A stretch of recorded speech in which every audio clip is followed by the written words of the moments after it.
Welcome to the Rob Seco Field Ready Podcast with your host, Jim Robinson. Hello, and welcome back to the Rob Seco Field Ready Podcast. I'm your host, Jim Robinson. So pollination is well underway, and with that, we'll soon be judging each of our different hybrids by ear size. This is a great time for us to talk about yield response by population in corn, because that's going to have a huge determining factor in what our actual ear sizes look like.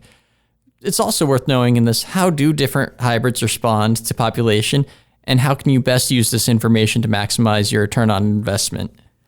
So I recommend a lot of different hybrids to a lot of different people, and one of the most common questions I get about a hybrid is, does this hybrid flex? Now, we don't explicitly designate products as flex or fixed in our seed guide because it can often be misleading about how best to manage that specific hybrid. What we do instead is we rate our hybrids for yield response by population. Now, what you may ask is how do we do that? What does that look like?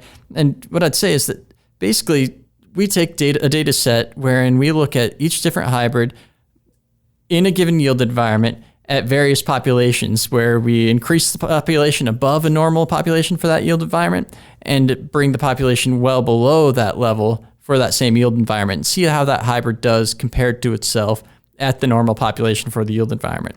So typically then we would take a look at that and say, okay, let's define that normal population for a yield environment. And in order to do so, what we do is we look at what is the yield environment. So that may be, you have a field that may be looking at 180 bushels per acre, 100 bushels per acre, or 260 bushels per acre, and saying, okay, here's this yield environment. Now, what is the commodity price, and what is the price of seed? And if we look at all of those things together, as well as the yield responses, then can we set an optimum seeding rate for a normal yield environment? Now, for 180 bushels per acre, we may be looking at something like 29,500 kernels per acre. For 260 bushels per acre, it may be something like 36,000 plants per acre, and then getting down to 100 bushels per acre at about 16,000 plants per acre. So as we do our ratings, we then say, okay, what is 10 to 15% above that for above and below normal? So that'd be about 2,000 to 3,000 plants per acre. And then well above and well below, we'd be looking at changing our populations by 4,000 to 6,000 plants per acre. Now, I kind of mentioned it earlier, but why do we use this rating rather than designating a hybrid as flex or fixed? Well, it's mostly because a hybrid that may be designated as flex gives the initial impression that you should back off on population for a given yield environment in order to best maximize your return on investment. When in some cases, that may not actually be true. You may actually get a better return on your investment by increasing the population of a hybrid that may be designated as flex. So first of all, let's talk just a little bit about how do hybrids respond to population, what makes them fixed or flexed, and what is fixed versus flex. So a lot of this can be initially determined or at least influenced by the different ear types that we see in a field. As you walk through your different fields and you look at the different ears of the different hybrids you have, you may notice a lot of different trends. You may have some hybrids that have more of a tapered ear, so they start thick on the bottom and they get more narrow as you get towards the tip. You may have hybrids that tend to be thick and blocky, so basically a block that's the same width from the base through the tip of the ear. You may have a long and slender ear, or you may have a short and stubby ear.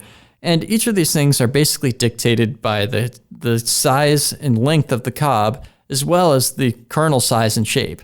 So together, those would influence what the overall shape of the ear looks like. And that shape of the ear can be a partially determining factor in whether or not a hybrid is fixed or flex. So let's first of all define fixed versus flex. The way it's typically defined, and there's a spectrum the whole way in between. There's fixed, semi-fixed, semi-flex, and full flex. And what you would consider as a flex ear is an ear that will change its shape at lower populations, and it may do so by adding in more rows on the ear itself. So instead of having 14 rows per 14-row ear, you may end up getting a 16 or an 18, or if you start with 16, you may get 18, 20, 22. We've even seen some 24s out there. Now, another way an ear can flex is by reducing the amount of empty cob at the end of the the ear by adding kernels per row. As a third way of flexing, a hybrid may actually create larger kernels, and this would be called Kernel Flex. And basically what it results in is fewer kernels per bushel. So instead of the typical 90,000 kernels per bushel, you're looking at something more like 85,000, 80,000, 75,000, depending on how large the kernels are to start with. So there's another way that's different than the actual influence of the hybrid on its ear itself. A hybrid can actually respond to lower populations as well, but through a phenomenon called prolificacy. So you have hybrids that tend to be non-prolific and hybrids that are prolific. Basically what that means is that prolific hybrids have a tendency to double ear in below normal populations. Now you may ask, based on what I said earlier, how can a flex hybrid be responsive to above normal populations? Well, in some cases you do get negative flex. You may get an ear that actually gets smaller than you would get at a normal population at higher populations, but you can have a quote unquote flex hybrid that is able to respond to above normal populations and thus increase your return on investment in that field by maintaining its row count. So at higher populations, it doesn't go from 16 rows to 14, but instead it maintains 16, or it could, as well as it could maintain the number of kernels per row, as well as the kernel size. Also, as you increase population, there is the tendency for some plants to go barren. At the increased populations, you'll often increase the amount of stress that a hybrid gets, and a particular plant may not be getting as much sunlight through the year, so you may have an increased chance of barrenness on those plants. And the ability to maintain a low tendency of barrenness can allow a flex hybrid to respond to above normal populations in a positive manner. Now, conversely, a quote-unquote fixed hybrid can also be responsive to below normal populations. And it can do so by having a tendency to be more prolific, so it may double ear, add on a second ear at below normal populations and maintain yield or increase yield, as well as it could add in kernel size and basically add some kernel flex through either kernel depth or total kernel size itself. Now, I will say very, very few hybrids, commercial hybrids, are truly fixed hybrids. Fixed hybrids are often limited in commercial usefulness because of their inability to compensate for below normal populations, and they do tend to weed themselves out in pre-commercial testing. So, to summarize, basically the designation of fixed or flex doesn't necessarily dictate if a hybrid is responsive to population. Some flex hybrids will respond to above normal populations, and most fixed hybrids have a limited ability to quote-unquote flex, either through prolificacy or through kernel depth.